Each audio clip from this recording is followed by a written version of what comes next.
Bonjour à toutes et à tous.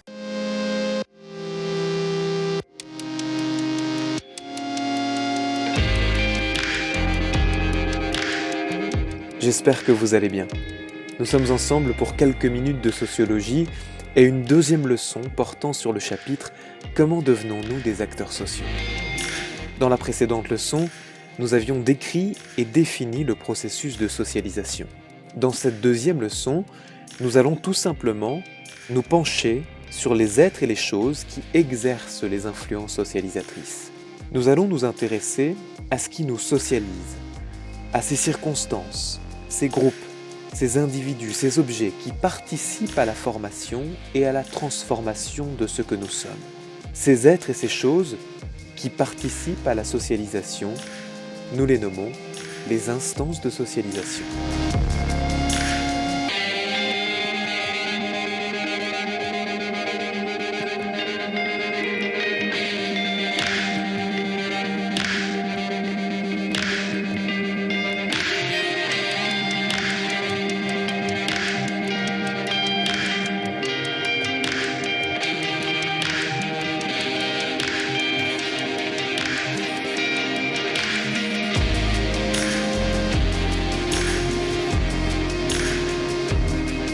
Avant de les lister et de les décrire, je vous propose que nous circonscrivions le périmètre de notre analyse. Lors de la précédente leçon, nous avions montré que la socialisation était un processus opérant presque partout et presque tout le temps, c'est-à-dire à tous les âges. Dans cette leçon, nous allons nous concentrer sur la socialisation pendant l'enfance et l'adolescence. Ce processus est nommé socialisation primaire, par opposition à la socialisation secondaire qui opère durant l'âge adulte. Cette socialisation primaire est particulièrement importante. Elle constitue, et je reprends là une expression de Muriel Darmon, elle constitue un premier modelage. Vous et moi, en tant qu'acteurs sociaux, nous sommes comme des statues en constante évolution. Les événements historiques, les rencontres, les situations nous modifient en permanence. Mais le premier modelage est capital. Il détermine largement les traits, les courbes, les formes que pourront adopter les statuts que nous sommes. Dans cette deuxième leçon, nous allons donc partir à la recherche des sculpteurs originels, des responsables de ce premier modelage, et nous nous poserons la question suivante. Quelles sont les instances de la socialisation primaire, c'est-à-dire quels sont les agents socialisateurs durant l'enfance et l'adolescence? Nous pourrions dresser une longue liste d'instances, mais le programme nous invite à en considérer 4 principales, et nous suivrons ici rigoureusement l'objectif d'apprentissage qui nous est assigné. À l'issue de cette leçon, nous devrons, et je cite ici le programme, être capables d'illustrer la pluralité des instances de socialisation et de connaître le rôle spécifique de la famille, de l'école, des médias et du groupe de pairs dans le processus de socialisation des enfants et des jeunes. La première de ces instances, la plus déterminante peut-être, est la famille. La famille agit, comme toutes les instances de socialisation, dans un rôle de transmission des normes, des valeurs et des façons d'anticiper l'avenir. Dans une famille, les parents éduquent les enfants. Le premier des sociologues français, Émile Durkheim, écrivait à propos ce texte sélectionné par Muriel Darmon. L'éducation, écrit Durkheim, est l'action exercée par les générations adultes sur celles qui ne sont pas encore mûres pour la vie sociale. Elle a pour objet de susciter et de développer chez l'enfant un certain nombre d'états physiques, intellectuels et moraux que réclament de lui et la société publique dans son ensemble et le milieu spécial auquel il est particulièrement destiné. Examinons rapidement cette citation. L'éducation est l'action exercée par les générations adultes sur celles qui ne sont pas encore mûres pour la vie sociale, écrit Durkheim. De fait, l'éducation regroupe l'ensemble des actions explicitement entreprises par les parents pour élever leurs enfants. J'insiste sur le explicitement, qui signifie que ces actions doivent être intentionnelles et visibles. Ce qui est intéressant, c'est la suite. Durkheim mobilise, avec ces mots, des notions que nous connaissons bien désormais. L'éducation, écrit-il, a pour objet de susciter et de développer chez l'enfant un certain nombre d'états physiques, intellectuels et moraux que réclament de lui et la société publique dans son ensemble et le milieu spécial auquel il est particulièrement destiné. Derrière état physique, nous reconnaissons les façons d'être, de se comporter, de se tenir dont nous avons déjà parlé. Et derrière les états moraux, nous reconnaissons les valeurs. Ces états, ils sont réclamés, attendus de l'individu par la société globale à laquelle il appartient, mais également par son milieu social, dirait-on aujourd'hui. Cette attente de la société, c'est la preuve de l'existence d'une norme. La société attend que nous la suivions, et la famille est là pour nous la transmettre en tant qu'enfant et en tant qu'adolescent. L'éducation familiale en l'occurrence, est donc une socialisation. Mais la socialisation ne se réduit pas à l'éducation. Il y a des normes, des valeurs, des façons de faire, d'être et de penser qui ne sont pas transmises explicitement par les parents. Il existe des façons de faire, d'être et de penser qui ne sont pas transmises dans le cadre de l'éducation à proprement parler. Il en va largement ainsi de ce qu'on appelle le capital culturel, c'est-à-dire l'ensemble des goûts et des savoirs à propos des biens culturels comme la littérature, la musique, le cinéma et d'autres arts ou champs de la culture, des goûts et des savoirs transmis par la famille. Bien sûr, des parents peuvent intentionnellement inscrire un enfant à un cours de musique ou de dessin pour le doter de compétences dans ces domaines. Mais Pierre Bourdieu, un sociologue français natif du Béarn, écrit qu'une grande partie du capital culturel se transmet, je cite, de façon plus discrète et plus indirecte, et même en l'absence de tout effort méthodique et de toute action manifeste. Muriel Darmon donne un exemple de cela à travers la mise à disposition des biens culturels. Nous sommes d'autant plus disposés à devenir lecteurs ou amateurs de musique en tant qu'enfants que nous avons à disposition des livres ou des ressources pour écouter de la musique. Or ces livres, cet accès à la musique, il n'est pas offert à tout le monde. Et Muriel Darmon précise, nous sommes d'autant plus disposés à devenir lecteurs ou amateurs de musique classique en tant qu'enfants que nous voyons des adultes, et en premier lieu nos parents, lire ou écouter de la musique classique, par exemple. Cela nous renseigne sur l'un des mécanismes de la socialisation primaire. Pour adopter ces normes, ces façons de faire et ces valeurs, ces façons de penser, nous imitons. Dans la famille, la socialisation s'exerce donc notamment par imitation. Mais la socialisation se déploie sur d'autres modes. L'un d'entre eux est l'inculcation. J'intègre une façon de faire, de penser ou d'être qu'on me transmet de manière verticale, dans le cadre d'une relation d'autorité notamment. Fais ça ou ne fais pas ça, disent parfois les parents à leurs enfants. L'autre mode de déploiement, le troisième, l'autre mode de déploiement de la socialisation, c'est l'incorporation. L'imitation était un processus, nous l'avons dit, largement conscient. J'imite mes parents et je suis largement conscient de le faire. L'incorporation est un processus plutôt inconscient. L'incorporation désigne l'inscription dans nos corps de certaines façons de faire et d'être. Par exemple, selon que nous soyons un homme ou une femme, nous nous tenons différemment sans que jamais personne ne nous ait dit que nous devions le faire. Un seul exemple à ce propos. La façon dont nous disposons nos jambes. Certaines femmes intègrent très jeunes le fait qu'elles devraient croiser les jambes quand elles s'assoient, notamment parce que certaines d'entre elles portent des jupes ou des robes. Les garçons, à l'inverse, ont tendance à les garder écartées, ces jambes. Un mot a même été inventé à ce propos. On appelle ça le manspreading, le fait que les hommes s'étalent, pourrait-on traduire en français. Il y a là incorporation. En tant que femme ou homme, nous ne nous posons pas la question de savoir si nous devons croiser ou écarter les jambes quand nous nous asseyons. Nous faisons cela spontanément, sans réfléchir. Un des meilleurs exemples d'incorporation de la littérature sociologique est donné par Marcel Mauss, le neveu d'Émile Durkheim.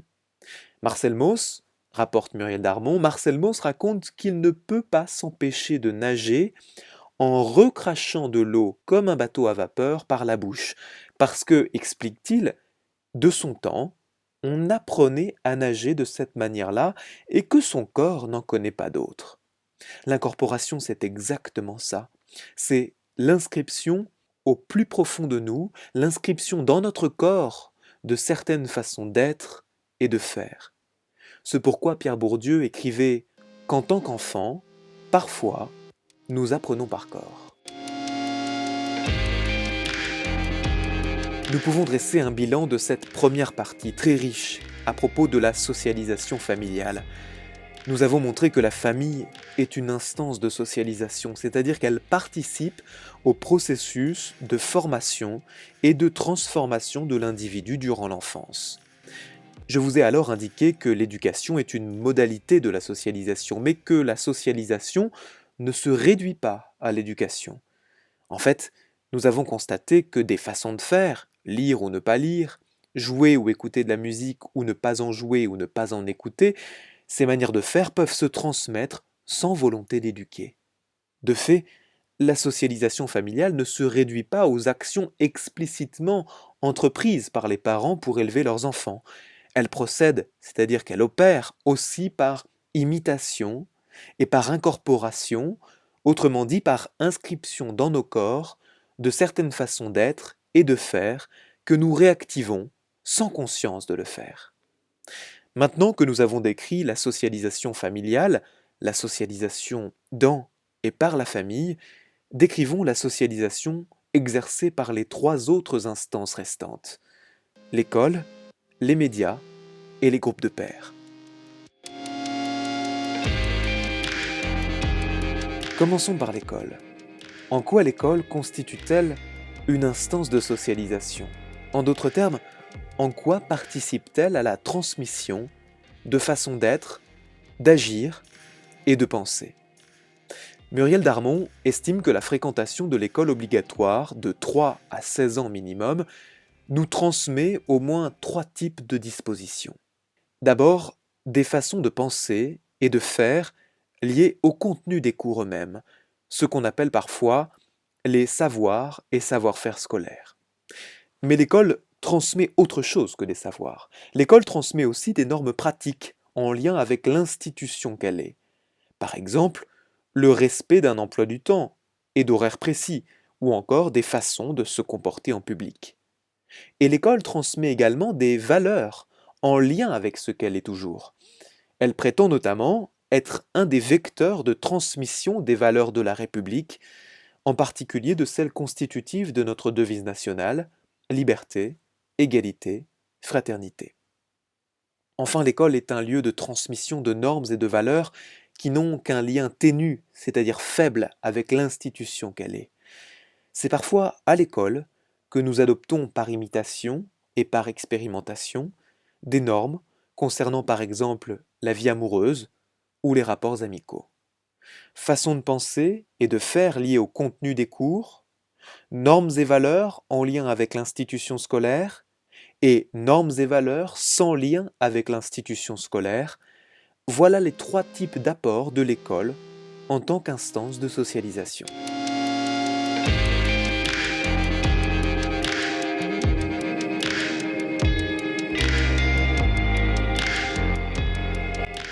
Passons encore plus rapidement aux médias. Les médias désignent les moyens de communication de masse, parmi lesquels nous trouvons la télévision, le cinéma, la radio, la presse, mais aussi Internet et les réseaux sociaux. Je ne vais rien vous apprendre en rappelant que les médias participent à la transmission de normes et de valeurs auprès des enfants et des adolescents. Pour un ouvrage qu'elle consacre à la construction des corps de filles et de garçons sous l'influence de la société, la sociologue Martine Cour observe précisément la vie de jeunes filles et de jeunes garçons pour y repérer les facteurs qui les influencent. Et à propos d'une jeune fille, elle écrit ceci: les médias semblent jouer un rôle non négligeable dans la construction de l'intérêt que Virginie manifeste à l'égard des vêtements et de la mode, écrit Martine Court.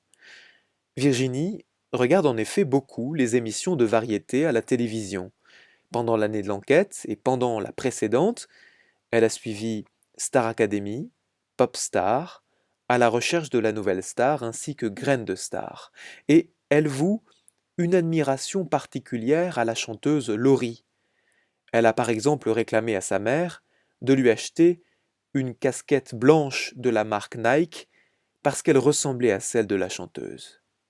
L'effet de la télévision, c'est peut-être un peu éloigné, j'en ai conscience, de vous, de votre réalité. Et vous aurez de vous-même certainement actualisé cet exemple en le remplaçant par celui des vidéos d'influenceuses ou d'influenceurs sur YouTube ou sur n'importe quel autre réseau social numérique. Retenons l'essentiel. Les médias participent à la transmission de normes et de valeurs parmi les enfants et parmi les adolescents, et ils constituent en cela une instance de socialisation.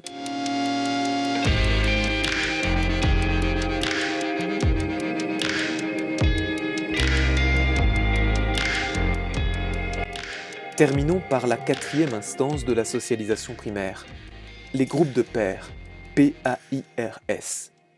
Les groupes de pairs désignent tous les groupes rassemblant des personnes d'un âge proche et d'un statut proche. Votre classe, par exemple, constitue un groupe de pairs. Votre groupe d'amis est aussi un groupe de pairs. Ces groupes, ils participent évidemment à la transmission de façons de faire, d'être, de penser et d'anticiper l'avenir. Les groupes de pairs prescrivent des normes. Pensons à la mode tenace des sacs Eastpak dans les établissements scolaires français. Beaucoup d'élèves portent des sacs Eastpak parce que beaucoup d'autres en possèdent un et qu'ils veulent faire comme tout le monde. La socialisation passe, là encore, par imitation. Et à ce propos, la sociologue Dominique Pasquier, qui a beaucoup étudié le public des élèves du secondaire, à ce propos, Dominique Pasquier évoque une tyrannie de la majorité. Une incitation très forte au conformisme dans les collèges et les lycées, une incitation à faire comme tout le monde en matière de mode vestimentaire, de goût culturel, de rapport à l'école, etc.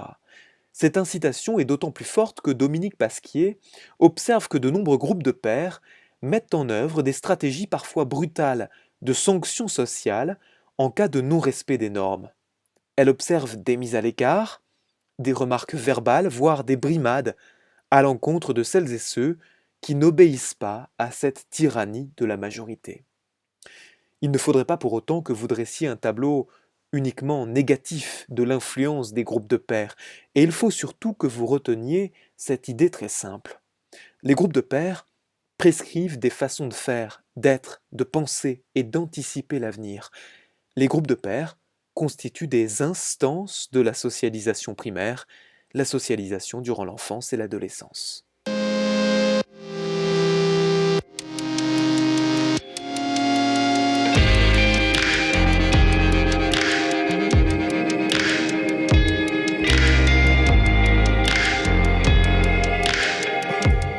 Nous parvenons au terme de cette deuxième leçon. Nous y avons listé les instances de la socialisation primaire et nous avons tenté d'illustrer l'action socialisatrice de chacune de ces quatre instances. La famille, l'école, les médias et les groupes de pairs. Reconnaissant l'influence de la famille, de l'école et des groupes de pairs, le sociologue Bernard Lahire dépeint une jeunesse, je cite, sous triple contrainte. Nous ajoutons de notre côté les médias et nous pouvons alors décrire une jeunesse sous quadruple contrainte. La famille, l'école, les médias et les groupes de pairs sont quatre des sculpteurs qui nous façonnent pendant l'enfance et l'adolescence.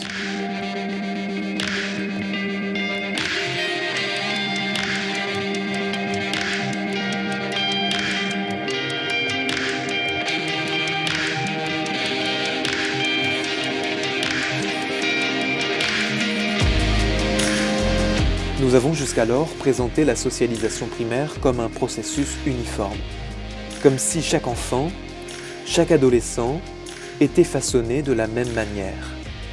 Or, le seul fait que nous soyons tous différents, suffit à nous prouver que ce processus n'est pas uniforme. La socialisation est un processus différencié, c'est-à-dire qu'il varie selon les caractéristiques sociales des individus. Dans la prochaine leçon, nous montrerons que la socialisation varie selon le milieu social, selon la place dans la société qu'occupent celles et ceux qui nous entourent. Mais pour l'instant, retenez que la socialisation primaire, c'est-à-dire la socialisation durant l'enfance et l'adolescence, retenez que la socialisation primaire s'exerce sous l'effet de 4 instances au moins: la famille, l'école, les médias et les groupes de pairs.